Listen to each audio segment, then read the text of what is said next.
think you know anything about Harry Styles. Our communities. Won't talk about it again, so I tell y'all, I told y'all so. Our culture. I am a Sam Smith.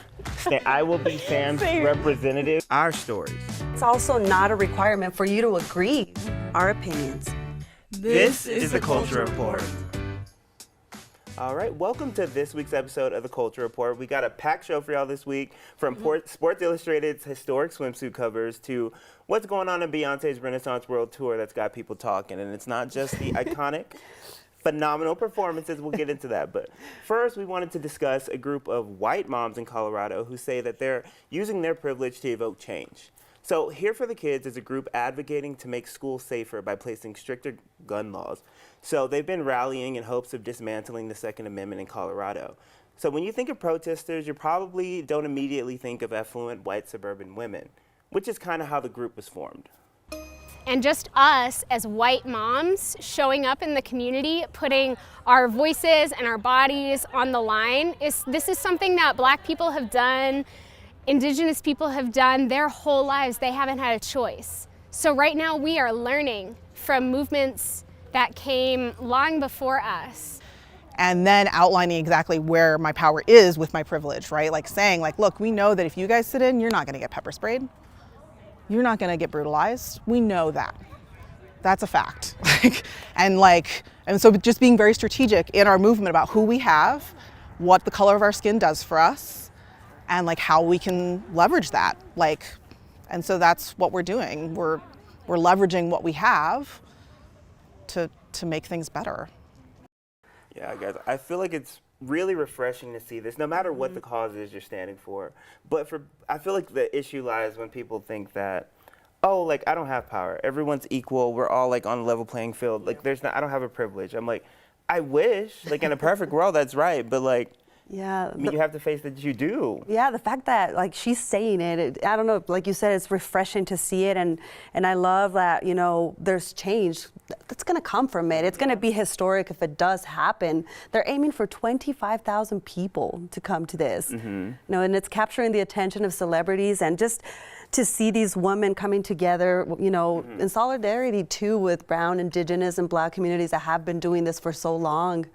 I love it. And someone brought up to me when I told them that we were doing this story, they were like, okay, well, this is cool, but I feel like it can get sticky, because like, how do you feel about like white women speaking for you? Or like, is it like a white savior complex type thing? Are they silencing, you know, people of color? Like, are they taking up space that we otherwise would be taking? And I don't think that. I don't mind this. I don't mind it at all. No one's listening to us, so I appreciate that someone else is, you know, taking a stance on this. I mean, I feel like I'm more so concerned about the end result. So like, if whatever they're doing is going to make the world a better place, I mean, I would love it if, you know, they would make those changes just listening to us or people like us. But if their voice is what's going to like make the change, then I'll take that for now.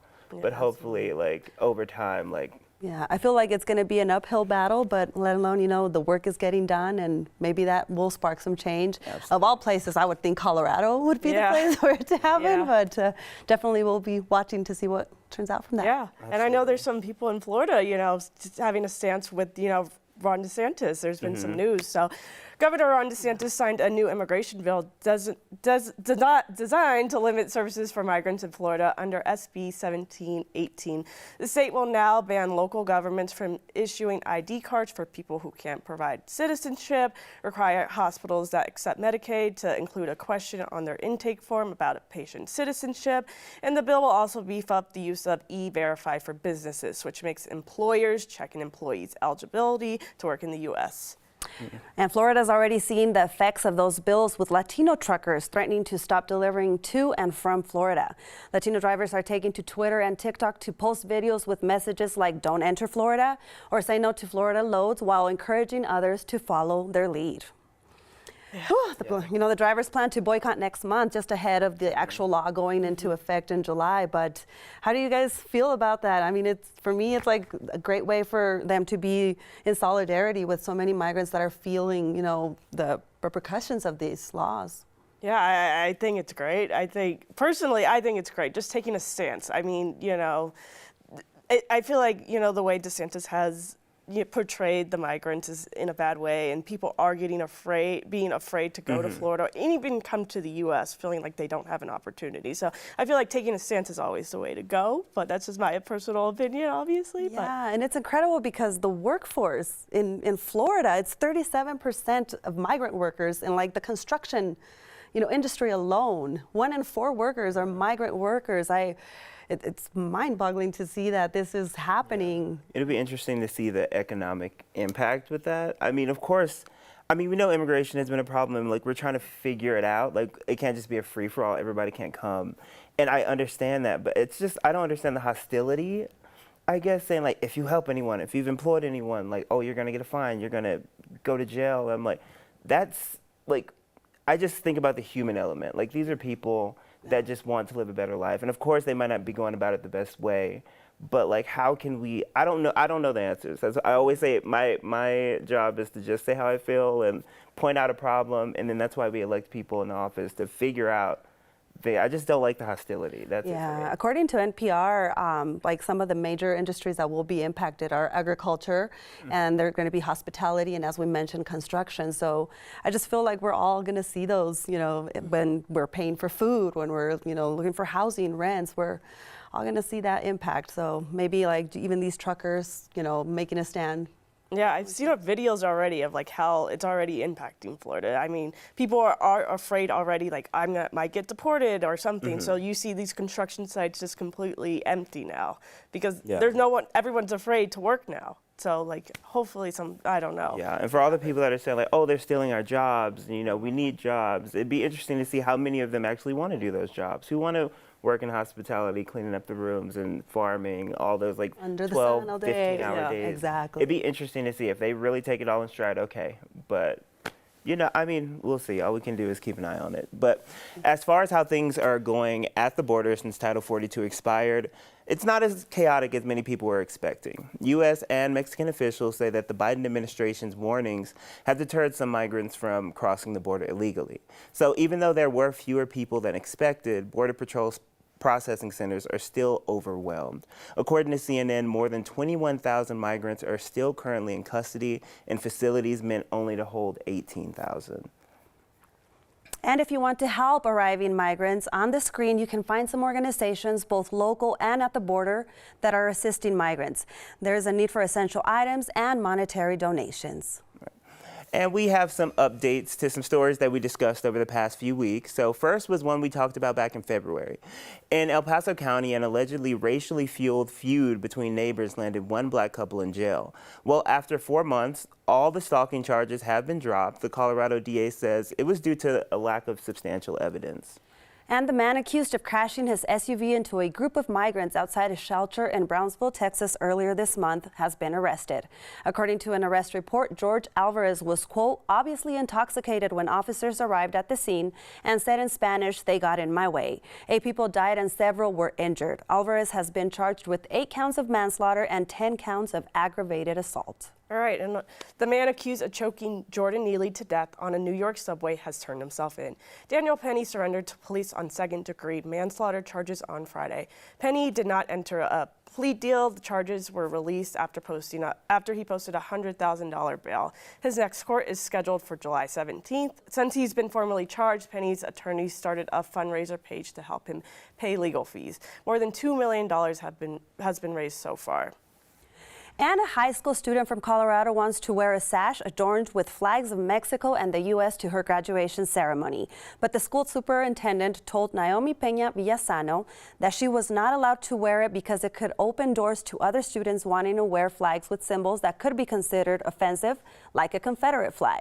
This comes just after Colorado passed a law allowing Native American students to wear traditional regalia to graduations in public schools and universities.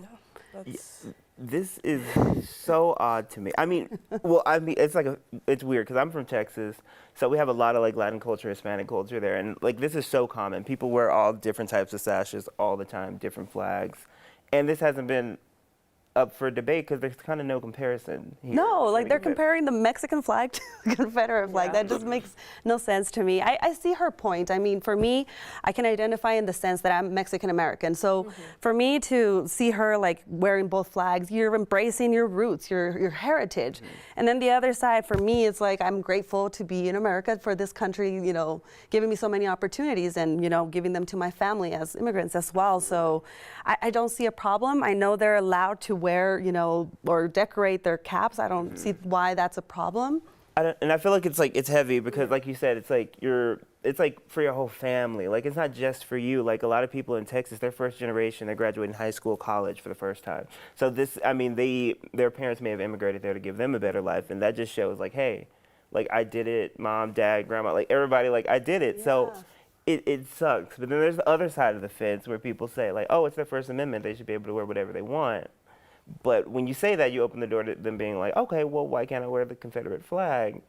And I feel like in situations, I feel like one's heritage, well, and the other one's like I more agree. Yeah. I promise, I'm with you. I do. I don't think anybody should be sporting the, you know, Confederate flag. Well, it represents so much like slavery and white supremacy and things like that. That's what it represents. To compare the two is It's just weird to me. Yeah. You know? Yeah, so it would definitely have to be on a situational basis. But I mean, there's always going to be that argument, like, of, okay, well, if you get to do that, I should get to do this. Yeah. And I just don't understand why it became such a big deal. Have people not done it before? Was she the first person to do it at this school? Apparently it's not even like prohibited like anywhere like on the handbook for the school or nothing like that. So I don't know why the superintendent said no. Like I definitely, going to be following that story. She did meet with Polis and apparently he was not happy. She told that to a station in Aspen. So we'll be keeping it. Oh, I can't wait to see how that turns out. All right. So we're going to move on to our next story. So on our very first episode of the Culture Report, we had a conversation surrounding Black influencers. We talked about how Black influencers are not getting the same opportunities as their white counterparts. And sadly, in the last week, this conversation is back in the spotlight, this time with a huge makeup brand. So Bria Jones, a Black TikToker who has 500,000 followers, shared her experience of being invited to the Miami F1 race with the makeup brand Tarte. She told her followers that she learned that her schedule differed from other influencers. She wasn't invited to the final day of the race, while other influencers were. After she learned this, she said she would no longer go and that she felt like a quote, second-tiered person. Happening to people who want to be a part of these Tarte trips, and personally I don't get why, if they're going to do these trips, they don't just treat everyone the same. I have worked too hard to get to where I am today, and I will be damned as a Black creator if I accept anything other than equal treatment. And quickly after Jones posted that video, the CEO of the company addressed the situation in a now deleted Get Ready With Me video. All about lifting up others and making people feel good. So I couldn't imagine making someone feel sad or, just like hurting someone's feelings. Even though I was feeling a little bummed, a lot of you sent me really nice messages. You guys are the freaking best. It's gonna be a great weekend. No hard feelings to anyone. And after she deleted that video, she actually issued a formal apology where she said, quote, "I should have used this as an opportunity to address the unequal treatment of Black creators within beauty creator programs. My post came off as me not taking the issue seriously, and I'm really sorry for that." So I'm glad she apologized. That was awful. I mean, really just watching it taken so lightly. But she apologized after she got called out for that Get Ready With Me video. But it's not the first time that they've been called out. So it's like hard. It's like you have a history of this. I thought like after 2018, you would have like a whole team dedicated to this to make sure it didn't happen again. And sure, maybe it was innocent, but like you have to be very hyper aware of things like that, especially if you already been through it once. Exactly. In 2018, when they had this issue with the foundation shades, they said after they got called out for that, they re-released the foundation in 50 Shades, and then they said, okay, we're gonna, hire Black leaders. Clearly that didn't happen. Seemed like an afterthought, like the same way it seems like to be happening now. I think more Black influencers did get invited after that, which again, just highlights what happened in 2018. But did they do that because they were called out? Like they obviously invited other people after they were called out for. It just seems like change doesn't happen until it's called out. I mean, which is, great, but like I said, you already been through it. It's like, I thought you would have learned from this the first time, but I guess. Yeah. I guess not, but granted, it was like a racing. Like, I mean, maybe she was like, oh, whatever. Everybody just wants to go to one race, no big deal. Which I do believe that's probably the case. Like, she's like, oh, everyone was treated to one day. I didn't know everybody wanted to be there for the big race. Come on, you're going to Florida to go see the race and you're not invited, and everybody else is. I feel like it's discouraging for people of color, like influencers. It's like, oh, I'm not going to get invited, so why even post anything? You know, sometimes people want to be invited to these cool trips that you see on TikTok. Yeah. And then it's just discouraging sometimes, you know? Yeah, absolutely. Well, we'll definitely be keeping an eye on Tarte. You don't have too many chances, Tarte. All right, so right now the Beehive is praising their queen for what they're calling icon behavior. So Beyonce's Renaissance World Tour kicked off this month in Europe, and fans were quick to notice some changes to the venue's restroom. So on the restroom signs, you'll find a DIY sign attached with duct tape that reads gender-neutral restrooms, meaning that all of the restrooms were available to everyone, no matter their gender identity or expression. And it's not clear if it'll be implemented at all of her scheduled shows, but it seems as though the move was made to make her queer fans feel more comfortable, especially ones who may identify as trans or non-binary. And if you don't know, this whole era right now is like celebrating like queer people of color, because her last album, Renaissance, was it's mainly house, ballroom, like, you know, they're like ballroom culture, celebrating ballroom culture, which was created by queer and like trans people of color. So I see her using that. Like, if that's what you're marketing, you need to make sure that the people coming to the concert feel comfortable, because that's something I would have overlooked. So the fact that she thought about that, I love it. Catering to her audience that way is amazing. Yeah. Yeah, and I don't know if it's just a commercial move after what happened, the PR Laura, move. I'm not doing this. I am not doing this. She did give that concert in Dubai. She's referring to Dubai, which we've discussed. Well, again, it's inviting to more people, so I do love that, but I really do hope it's not just the PR thing. I too hope it's not a PR thing. I would hope it's very genuine, but I think I'm interested in seeing how it goes when she comes to the U.S. She hasn't done the U.S. tour. It starts in July, so. I just don't get the issue. So I was in Mexico recently, and I was, you know, at a beach place, and they had non-gendered restrooms. Like, that's a thing there. It's Mexico. And I went to a store recently, Nordstrom Rack, and even the fitting rooms, they were like, go either side, and people were going, why is this an issue? I agree. Those are very progressive things, like, you know, gendered. I understand, and I do think there should be like some gendered restrooms available for people that aren't really on that wavelength yet, just for like comfortability, because maybe I don't know. People have certain traumas. Maybe they don't feel comfortable being in the restroom with certain people. So I feel like it's important to be mindful of that. Yeah. However, we should also be making it, you know, inclusive for, you know, all the people that are there. And I think to note, like, not all the bathrooms are all Right. gender-neutral bathrooms at the tour. Like, she made a specific area for those people that would like to use those bathrooms. And restrooms are very divisive in the U.S., so that'd be interesting to see what happens. I mean, I'll be going. I already have my ticket, Houston, Texas, September 23rd. I will be there. I love it. I do it'd love be a good it. time. Yeah. Okay, but also Sports Illustrated just announced their 2023 swimsuit covers, and Martha Stewart made the list, and it's a historic moment for the publication. She's the oldest person to grace the cover at 81 years old. Now, Megan Fox, Brooke Nader, and Kim Petras also have covers this year, so very diverse. We love to see it. I mean, I feel like we're so used to seeing like that one specific body type, and I feel like Sports Illustrated has been working to break out of that over the past few years. Oh, I love seeing it. It's just breaking that ceiling, you know, of her coming out. And I think it serves like an inspiration for women of all ages, no matter what stage, to like go and challenge yourself to try new things. I really hope that's what it was. But no, I loved it. I loved Yes, seeing and her. celebrating your body at any age. 81. 81. Martha looks Stewart. phenomenal. We love that for Yes. her. Super iconic. Yes. Icon behavior. Absolutely. Once again. Yes. Alrighty, so we're going to hop into some good news of the week. Mine is about a Boys and Girls Club in Metro Denver that was just recognized for teaching children, many of them from underserved and under-resourced communities, how to deal with their emotions. The organization's mental health team won a national award that recognizes its programming among other Boys and Girls Clubs in the country. All right, and be ready to be inspired, and if you're like me, cry as well, because the Fab Five is back. The hit Netflix show Queer Eye is back for its 7th season. Karamo, Bobby, Anthony, Tan, and Jonathan head to New Orleans to meet some local heroes. The new season is out on Netflix. All right, and the Eagles star quarterback Jalen Hurts just received his master's degree in human relations from the University of Oklahoma. So on top of all that, last month, the 24-year-old signed a 5-year extension to his contract, making him the highest paid NFL player on the per year basis. So since then, he has been knocked off the top spot. He was there for about 10 days, but it's still something to celebrate. But I will say, I don't know how these people do it. These people that have these full careers and they still go back and get mad. I know, and he was just in the Super Bowl this year. So exactly. good Like, for so you're him. putting so much hard work and determination into that, and you're still working to get your degree, especially. And it sends like a good message to like people like in schools that think like, oh, we don't need school.